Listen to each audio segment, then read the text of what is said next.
Hi guys, இன்றைக்கி நம்ம white sauce pasta தான் பண்ண போகிறோம். அதை வேக வைக்கிறதுக்கு ஃபஸ்ட்டு ஒரு பாத்திரத்தில் ஒரு செம்பு தண்ணி ஊற்றிட்டு 1 டீஸ்பூன் ஆயில் ஊற்றிட்டு 1/2 டீஸ்பூன் எண்ணெய் போட்டுக்கோங்க. இதேமாதிரி நிறைய வீடியோஸ் நான் போடுறேன், பிடிச்சிருந்தா என் சேனலை சப்ஸ்கிரைப் பண்ணிக்கோங்க. நல்லா அந்த தண்ணிலாம் கொதித்ததுக்கப்புறமா நம்ம பாஸ்தாவை ஆட் பண்ண போகிறோம். நான் இப்போதைக்கு ஒரு பவுல் ஆஃப் பாஸ்தா தான் ஆட் பண்ணுறேன்.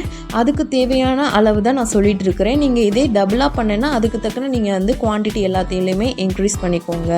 இது நல்லா வெந்ததுக்கப்புறமா நம்ம நல்லா வடிகட்டி எடுத்து வச்சுக்கணும்.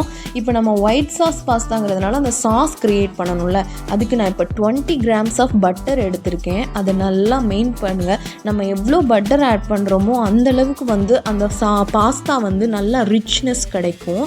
அந்த பட்டர் நல்லா மெல்ட் ஆக்குனதுக்கப்புறம் ஒரு 6 பல்லு பூண்டை பொடி பொடியாக சாப் பண்ணி வச்சுருங்க. அந்த 6 பல்ல பூண்டை பட்டர் மெல்ட் ஆனதுக்கப்புறம் போட்டு நல்லா வதக்கிக்கோங்க.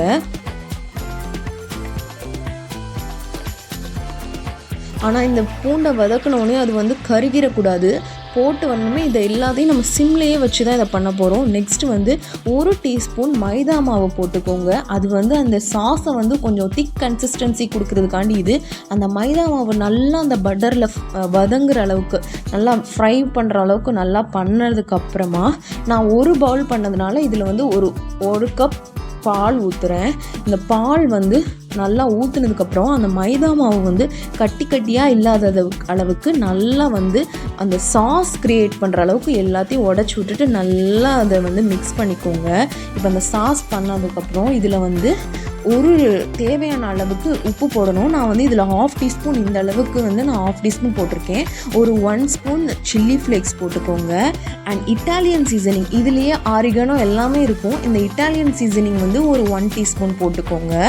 அதுக்கப்புறம் இதுக்கு தேவையான அளவு பெப்பர் தூள், அதுவுமே நான் ஒரு டீஸ்பூன் போட்டிருக்கேன். போட்டுட்டு இதை நல்லா மிக்ஸ் பண்ணிக்கோங்க. இது எல்லாமே நம்ம சிம்லேயே தான் வச்சு பண்ணணும். நீங்கள் ஹை ஃப்ளேமில் வச்சோன்னா பாஸ்தா அந்த க்ரீம் ரொம்ப இறுகிரும். சிம்லேயே வச்சு தான் பண்ணணும். அண்ட் நம்ம வேக வச்ச பாஸ்தாவை நல்லா போட்டு மிக்ஸ் பண்ணிக்கோங்க. இதில் இந்த க்ரீம்னஸ் கிடைக்கிறதே அந்த மில்கால் தான். நீங்கள் எவ்வளோ பால் சேர்க்குறீங்களோ அவ்வளோ நல்லாவே இருக்கும் இது சாப்பிட்றதுக்கு. அண்ட் பால் சேர்த்து பண்ணனா டேஸ்ட் ஒரு மாதிரி இருக்குமா அப்படின்னா இல்லை கைஸ், கண்டிப்பாக சொல்கிறேன். அந்த ஸ்மெல் எதுவுமே இருக்காது, நல்லா டேஸ்ட்டாக இருக்கும்.